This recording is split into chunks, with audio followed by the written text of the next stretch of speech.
Hello guys, this is your friend Mr. Shadin Afridi and this is come in another video. This is related to momentum.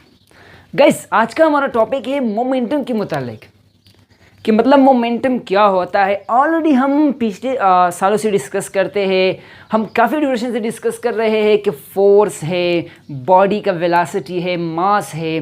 Guys, आज हम एक ऐसे terms के बारे में discuss करते हैं जो कि आपका कंसेप्ट क्लियर होने वाला है कि मतलब फोर्स और वेलोसिटी के माबेन या फोर्स और मास के माबेन के रिलेशन है क्या। तो दोस्तों, आज हम इसको क्लियर करेंगे।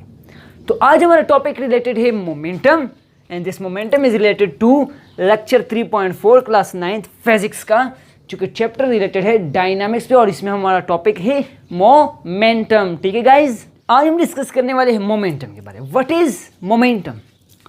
First, the term momentum. दोस्तों, आपको मतलब क्वेश्चन भी आ सकता है, एग्जामिनर आपसे पूछ सकता है कि एक्सप्लेन मोमेंटम।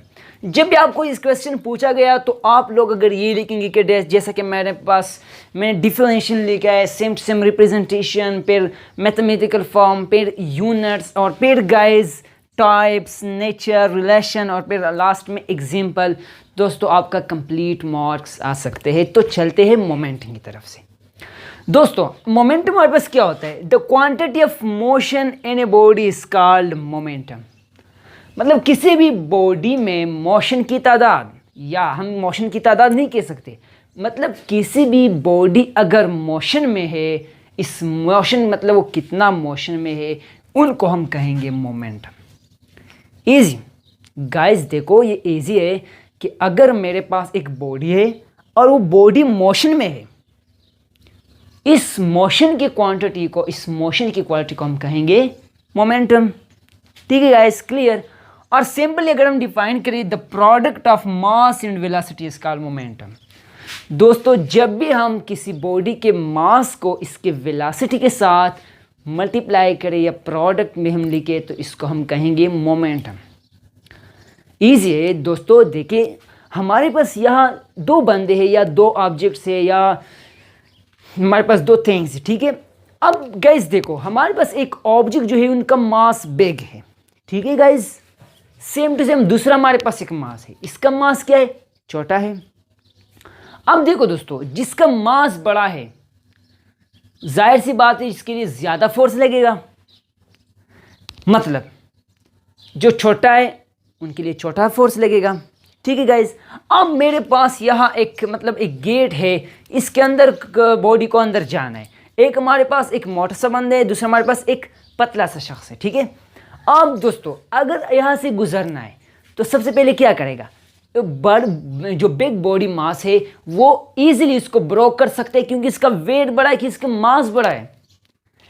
अगर वो स्मॉल की बात करें तो स्मॉल जो वो डायरेक्टली उन्हें ब्रोक नहीं कर सकता, उनके लिए कुछ दौड़ना पड़ेगा, कुछ वेलोसिटी, कुछ मोमेंटम गेन करना पड़ेगा। तो हम देखते हैं कि प्ले ग्राउंड में जो हमारे पास क्रिकेट ग्राउंड होता है, इसमें जो बॉलर होता है ना, वो बॉल फेंकने के लिए थोड़ा सा फासले के बाद दौड़कर फिर आता है। उनका यही होता है कि हमें अपना मोमेंटम बढ़ाऊं। ठीक है गाइस, इज सिंपल एग्जांपल है कि हमारे पास जो क्रिकेट ग्राउंड होता है, इसमें जो बॉलर होता है, उनका यही ख्याल होता है कि मैं बॉल जो है ना वो तेज फेंकूं। तेज फेंकने के लिए वो क्या करता है? थोड़ा फासले से दौड़ता है, फिर बॉल करता है। आप लोग ये कहेंगे कि अगर वो क्योंकि अपना ज़्यादा मोमेंटम ज़्यादा करे, फिर इतनी कोई और ज़्यादा फासले से क्यों नहीं आता, फिर ज़्यादा बॉल ज़्यादा स्पीड के साथ बॉल फेंकेगा? नहीं, मोमेंटम की कुछ लिमिट होती है। मतलब मोमेंटम आप ज़्यादा नहीं गेन करते, हर बॉडी का एक खास लिमिट होता है जहाँ तक वो मोमेंटम को स्टोर कर सकते हैं, मोमेंटम को गेन कर सकता है। तो this is practical example of momentum. ठीक है गाइज, हमने एग्जाम्पल के साथ समझ लिया कि मोमेंटम है क्या, और उम्मीद है आप लोगों को समझ आया होगा। अब हम शॉर्टली एक्सप्लेन करते हैं कि मोमेंटम, इसके बाद इसकी यूनिट्स, मैथमेटिकल फॉर्म क्या है। रिप्रेजेंटेशन का मतलब होता है कि आप उनसे किस चीज़ से हाजिर करते हैं या इसे हम किस चीज़ से जाहिर करते हैं। गाइस, तो इसको हम जाहिर करते हैं पी से। पी हमारे पास सिंपली कैपिटल पी से हम मोमेंटम को रिप्रेजेंट करते हैं। अगर हम दूसरी बात करें इसके साथ जो मैथमेटिकल फॉर्म है, ऑलरेडी हमने बताया कि product of mass and velocity, मतलब जब भी आप मास और वेलोसिटी को मल्टीप्लाई करोगे तो आपको क्या देगा, मैथमेटिकल फॉर्म ऑफ मोमेंटम देगा। तो P is equal to mv means momentum is equal to mass multiple of velocity. ठीक है गाइस। थर्ड यूनिट है क्या, unit for momentum is kilogram metre per second या किलोग्राम मीटर सेकंड इनवर्स। इसका मतलब ये है कि आपने क्या कर दिया, सिंपली मास जो है ना इसका यूनिट किलोग्राम में, वेलोसिटी का मीटर पर सेकंड, तो इसको मल्टीप्लाई करो आपको किलोग्राम मीटर पर सेकंड आता है। देखो अक्सर कंफ्यूजन किस चीज़ में होता है, हमारा एक और यूनिट है, यूनिट ने just related to this unit है जिसको हम कहते हैं न्यूटन सेकंड। अब गाइज इनमें कुछ लोग कंफ्यूज होते हैं कि यार न्यूटन सेकंड कैसा आता है और किलोग्राम मीटर पर सेकंड कैसा आता है। सो फर्स्ट वन इजी, हम देखते हैं न्यूटन सेकंड या न्यूटन सेकंड हम ये किस तरह आता है।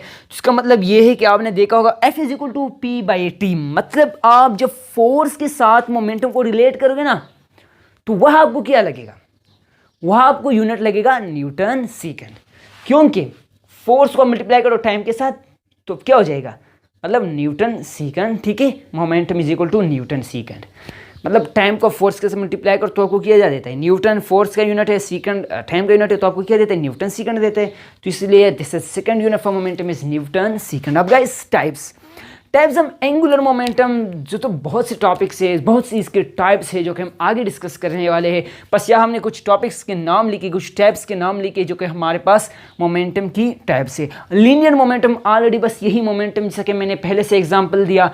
एंगुलर मोमेंटम आप इलेक्ट्रॉन में भी देख सकते हैं, प्लैनेट में भी देख सकते हैं, मतलब जो सर्कुलेशन करते हैं इनमें एंगुलर मोमेंटम होते हैं। ठीक है guys.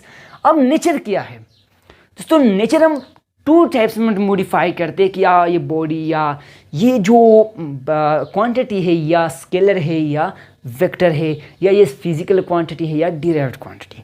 On the basics of measurements इसको हम डिराइव्ड क्वांटिटी कहते हैं और ये हमारे पास स्केलर क्वांटिटी है। ठीक है गाइज। अब रिलेशन क्या है गाइज, रिलेशनशिप कुछ यही है कि इन बॉथ्स के दरमियान, दोनों के दरमियान हमारे पास क्या है, डायरेक्ट रिलेशनशिप है। मोमेंटम जो है डायरेक्टली प्रोपोर्शनल है मास को, फिर डायरेक्टली प्रोपोर्शनल है वेलोसिटी को, इसलिए हमारे पास इज इक्वल टू होते हैं P is equal to mv। तो मतलब आप मोमेंटम बढ़ाएंगे तो मास ही बड़ा होगा, या मास जब बढ़ाएंगे तो इनका मोमेंटम बड़ा होगा, वेलोसिटी जब किसी बॉडी का ज़्यादा है तो उनका मास मतलब मोमेंटम ज़्यादा हो, जैसे कि मैंने पहले से एग्जाम्पल दिया।